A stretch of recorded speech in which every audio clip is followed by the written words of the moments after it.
Upside down stranger things का एक इतना इंपॉर्टेंट पार्ट जिसकी सीजन 1 से इन लोगों ने फाउंडेशन सेट किया हुआ है और हम लोग बस इसके जवाब ढूंढने की कोशिश करते आ रहे। और हमें अभी तक लग रहा था कि शायद हम लोग इसके बारे में सब कुछ जान चुके हैं, जितना पता चलना है चल चुका है।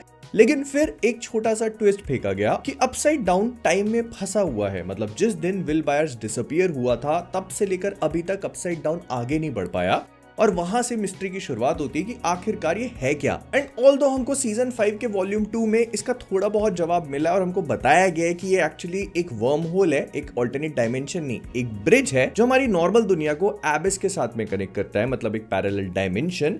और इसका मतलब ये है कि ये अपने आप में एक पैरेलल डायमेंशन नहीं है जो हम अभी तक सोचते आ रहे थे। लेकिन मुझे ऐसा लगता है ना कि ये इनकम्प्लीट इंफॉर्मेशन है। मतलब जितना भी जो कुछ भी बताया गया है वो है तो सही, लेकिन इससे ज्यादा और भी कहानी है जो हमको शायद आखिरी एपिसोड में बताई जाएगी। और एक चीज और भी थी जो इन लोगों ने यहाँ पे मेंशन करी, जो मेरी क्यूरियोसिटी को थोड़ा स्पाइक कर गई कि आखिरकार कौन सा डायमेंशन ऊपर है, कौन सा नीचे है, ये ब्रिज कैसे इनको कनेक्ट करता है। क्योंकि हमको एक विजुअल भी दिखाया गया, अर्थ ऊपर है, डायमेंशन एक्स नीचे है, या डायमेंशन एक मतलब एबिस ऊपर है, अर्थ नीचे है। It does not actually matter because दोनों डायमेंशंस अपने अलग स्पेस और टाइम में एग्जिस्ट करते हैं। इट्स जस्ट कि ये ब्रिज इन दोनों को कनेक्ट कर रहा है। हाँ, एक चीज जरूर है कि अपसाइड डाउन के रिलेटिव तरीके से हमको ये बता दिया है कि क्या ऊपर है क्या नीचे है। जैसे फॉर एग्जाम्पल अगर तुम हॉकिंस में हो और वहां से तुम्हें अपसाइड डाउन एक्सेस करना है तो तुम हॉकिंस के एक पोर्टल से घुसोगे और अपसाइड डाउन में कहीं भी जमीन पे निकल सकते हो, मतलब दीवार में, रोड पे, जहां से तुम घुसे हो वहां से निकल रहे हो। लेकिन अगर यही चीज तुम एबिस से करते हो ना तो तुम ऊपर से नीचे गिरोगे, जैसे हॉली के साथ होता है। और उसका रीजन है कि अपसाइड डाउन के हिसाब से एबिस ऊपर एग्जिस्ट करता है। और तुम सोच रहे हो कि ये चीज इंपॉर्टेंट क्यों है, तो ये इसीलिए इंपॉर्टेंट है क्योंकि जो इनका प्लान है ना, जो ये पूरी गैंग मिलकर प्लान कर रही है, ये लोग अपसाइड डाउन में वो जो रेडियो शैक है वहां पहुंचेंगे, उसके टॉवर पे चढ़ेंगे, ताकि वहां से जब एबिस नीचे गिरेगा ना तो ये लोग तभी वेकना को वहीं इंटरसेप्ट करने की कोशिश कर रहे हैं। और रही बात अपसाइड डाउन को डिस्ट्रॉय करने की, तो उसका भी तरीका इन लोगों ने बता ही दिया है। वो एक्सोटिक मैटर है, उसको डिस्ट्रॉय करेंगे। प्लस एक सीन काफी फोरशैडोइंग वाला सीन है कि जब ये पूरा वर्म होल दिखाया जाता है तो इसके सेंटर में हमको विल की शक्ल दिखाते हैं। मतलब विल इसमें एक बहुत ही की प्लेयर होगा जो इस पूरी चीज को डिस्ट्रॉय करने का काम करेगा। हो सकता है कि वही अपने आप को नहीं, कोई मरेगा नहीं। जितना मैं समझ पाया हूं ना, इस फिनाले में कोई नहीं मरने वाला भाई।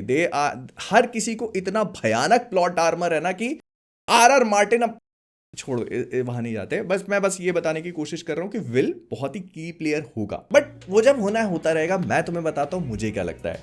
तो देखो, इसको ना क्रोनोलॉजिकली देखने की कोशिश करते हैं। सबसे पहले हमने देखा कि 11 जो है वो हेनरी को एबिस जो डायमेंशन एक्स है वहां पर बैनिश करती है। और ऐसा लोग बोल रहे हैं कि बस वहीं से जब से 11 ने उसको बैनिश किया तभी क्रिएशन हो गया था अपसाइड डाउन का।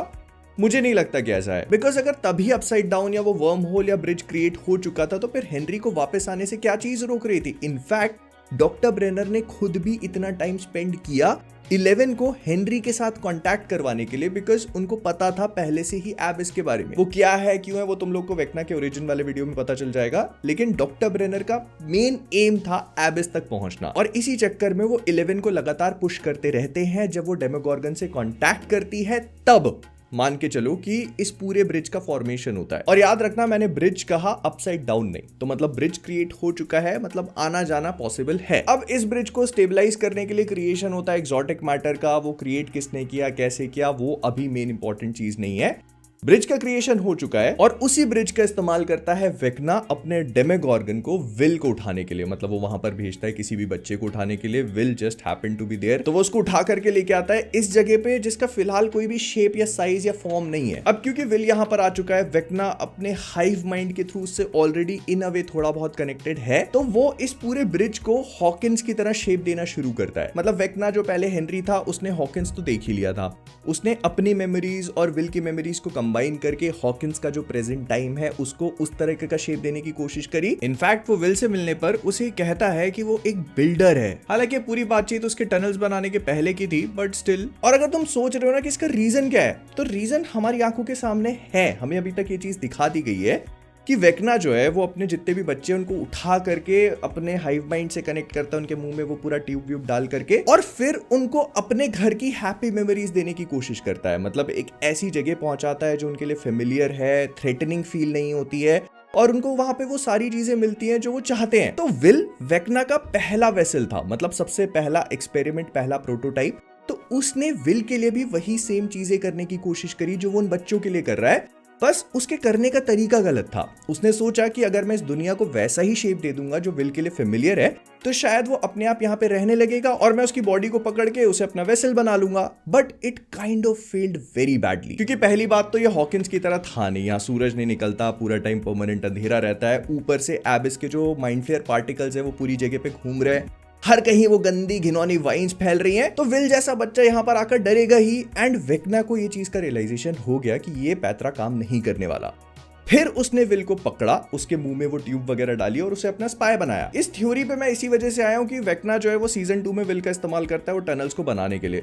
तो फिर उसने उसके दिमाग का इस्तेमाल पहले भी किया हो सकता है अपने जो ब्रिज वाली जगह है इसको हॉकिंस का शेप देने के लिए। लेकिन फिर कुछ कुछ चीजें ऐसी हैं जो इस पूरी थ्योरी को कॉन्ट्राडिक्ट कर देती हैं। जैसे सबसे पहले तो कि फिर वेक्ना अगर विल के दिमाग से ही चीजों को बना रहा था तो फिर उसे सिर्फ वही चीजें क्रिएट करनी चाहिए तो जो विल के दिमाग में है। उसे नैन्सी की डायरी में क्या लिखा हुआ ये पता नहीं होना चाहिए था। तो इसको लेकर मैंने पहले भी ये चीज बोली थी कि वेक्ना ने विल और अपने खुद के दिमाग को मिलाकर जो भी उसने हॉकिंस देखा है वैसा क्रिएट किया, जिसका मतलब यह है कि ब्रिज तो पहले ही क्रिएट हो चुका था। मतलब वेक्ना हमारी दुनिया में आ सकता था, तो मे बी वो आ चुका हो। उसने हॉकिंस में आ करके लोगों पे स्पाई करना शुरू किया। मतलब वो लोगों को देख सकता था लेकिन लोग उसे नहीं देख पा रहे थे। ये चीज हम लोग ऑलरेडी देख चुके हैं, उसने हॉली के साथ करी है। वो खिड़की पे खड़े होकर बच्चों को गंदे तरीके से झांका करता था। तो मे बी उसने शायद नैन्सी के साथ में भी ये चीज करी हो। उसने जितने भी बच्चे थे उसमें से अपने टारगेट्स को पिक करने के लिए मे बी नैन्सी को भी चूज किया हो। इसी वजह से उसे पता है कि उसकी डायरी में क्या लिखा हुआ था। और इतने सारे बच्चों में उसे विल, जो सबसे वीक था, जो मेंटली उतना स्ट्रांग नहीं था, अपने खुद के इश्यूज से जूझ रहा था, उसे सिलेक्ट करा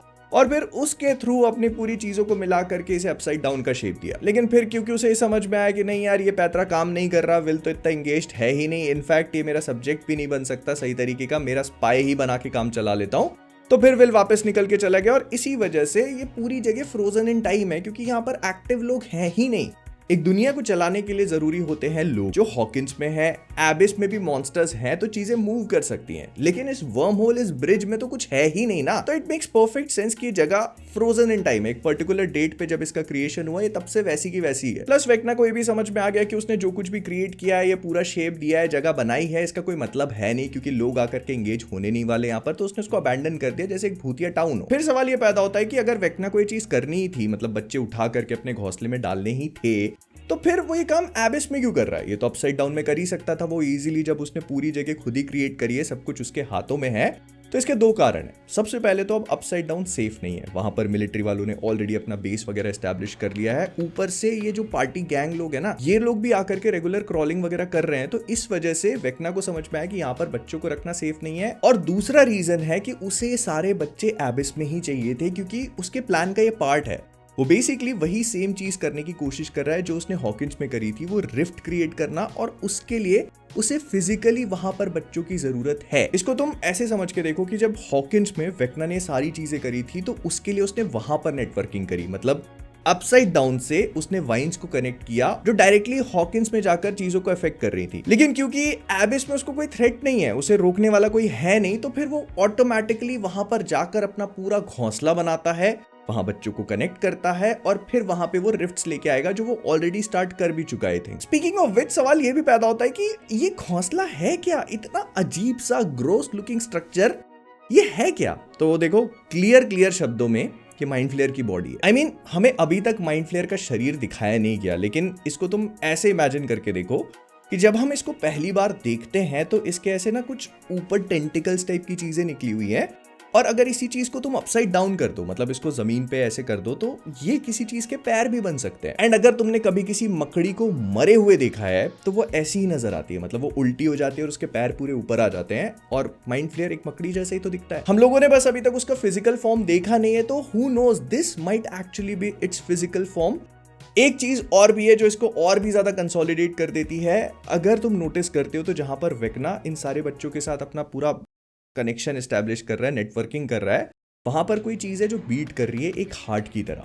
तो मे भी ऐसा हो सकता है कि ये माइंड फ्लेयर की फिजिकल बॉडी है, वो उसका हार्ट है, और ये पूरी जगह जहां पर ये है ना, ये इसका मुंह हो, क्योंकि वहां पे दांत हैं। मतलब क्लियरली ये कोई ऑर्गेनिज्म है, ये एक ऐसी चीज नहीं है जो रैंडम स्ट्रक्चर नहीं है, ये कोई ऑर्गेनिज्म है जिसके अंदर ये सारी चीजें करी जा रही हैं। और ये हार्ट क्या पंप करने का काम कर रहा है ये तो तुमको पता ही होना चाहिए अभी तक। These are basically mind flayer particles, जो हम लोगों ने कितनी बार देख ली। इस सीजन में इन लोगों ने इस पे और एम्फेसाइज किया है जब हॉली अपने मुंह से वो ट्यूब निकालती है तो उसके अंदर से वो सारे पार्टिकल्स बाहर निकलते हैं एक तूफान की तरह। डेमोगॉर्गन को जब ये लोग करंट देते हैं तो उसमें से भी वही सेम चीज निकलती है। यहाँ पर आगे जाने वाली चीज़ों को लेकर थोड़े से स्पॉयलर्स मतलब एक्चुअली थोड़े बड़े स्पॉयलर्स होंगे, तो तुम ये वाला टाइम स्टैम्प देख के स्किप कर सकते हो। बेसिकली ये पॉइंट और इस बात को इस्टेब्लिश करता है कि ये जो कुछ भी हो रहा है ना, ये करने वाला हेनरी क्रील नहीं है, ये माइंड फ्लेयर है जिसने हेनरी क्रील को अपने कब्जे में लिया हुआ है। मतलब जब हेनरी पहली बार एबिस में पहुंचा था तब से उसने इसको पोजेस किया हुआ है और इसी के थ्रू अपने पूरे प्लान को एग्जीक्यूट कर रहा है वो। उसका रीजन बहुत सिंपल है, उसे अर्थ पे पहुंच के अपने हाइव माइंड को एक्सपैंड करना है। This is just it. इसकी पूरी बैक स्टोरी को फिनाले में एक्सप्लेन किया जाएगा, डफर ब्रदर्स ने भी कंफर्म किया हुआ है। और एक बहुत ही इंपॉर्टेंट डिटेल भी है जो शायद मैं भी मिस कर गया था। वॉल्यूम 1 में जब मैक्स इसकी मेमोरीज को एक्सप्लोर कर रही होती है तो वहां पे हमको एक यंग जॉइस दिखती है जो कि एक प्ले के पर्चे डिस्ट्रीब्यूट कर रही है। उसमें जो डेट है ना वो भी 6 नवंबर की है। तो इन अ वे 6 नवंबर जो है वो विल के लिए इंपॉर्टेंट नहीं है, उससे ज्यादा वो हेनरी क्रील के लिए इंपॉर्टेंट है, क्योंकि उसी दिन उसके साथ ये सारे कांड हुए थे और तब से लेकर अभी तक वो 6 नवंबर को ही रिक्रिएट करने की कोशिश कर रहा है। उसने विल को अबडक्ट किया, अपसाइड डाउन को हॉकिंस का शेप दिया, ये सारी चीजें 6 नवंबर को हुई हैं। और अब वो जो पूरा प्लान है ना, वो सारी धरतियों को मिलाने विलाने वाला, सारे डायमेंशंस एक साथ लेके आने वाला, वो भी 6 नवंबर को होगा। ये कोई कोइंसिडेंस नहीं है, it is just Henry Creel and mind flayer doing their shit. Plus हाँ, अगर तुम सोच रहे हो तो ये सारी चीजें करने से, जैसे विल को उसने अपना स्पाई बनाया था तो इन बच्चों के साथ भी वो वही सेम चीज कर रहा है, बस उसके करने का तरीका बदल चुका है। वो एक ऐसे तरीके पे आ चुका है जहां पर बच्चे खुद ही कोऑपरेट कर रहे हैं। हॉली जब बगावत करने की कोशिश करती है तो वो बच्चे खुद ही उसे पकड़ के रोक देते हैं और इस पूरे काम में वो खुद ही साथ दे रहे हैं उसका। एंड नीडलेस टू से इन सारे बच्चों को भी वही सेम पावर्स मिलेंगी जो विल के पास है। मतलब वो माइंड फ्लेयर पार्टिकल्स के थ्रू अपनी पावर्स को वेक्ना से साइफन ऑफ कर सकते हैं और वो सारी चीजें कर सकते हैं जो विल कर पा रहा है। एंड अगर ये लोग सक्सेसफुली इस घोंसले में से इन सारे बच्चों को निकालने में कामयाब हो जाते हैं ना, तो ये बच्चे भी इनकी मदद कर सकते हैं वेक्ना और माइंड फ्लेयर जो कुछ भी है इसको डिफीट करने में। आई जस्ट होप कि फिनाले में हमको ये जो ऐसे घोंसला दिखाया हुआ है ना, चलते हुए दिखाया, तो मतलब तब एक्चुअली स्ट्रेंजर थिंग्स का मजा बनेगा।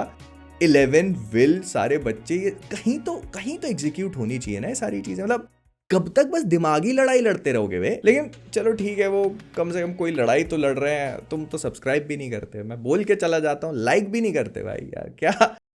मिलता हूँ अगले वाले में, बाय बाय टाटा।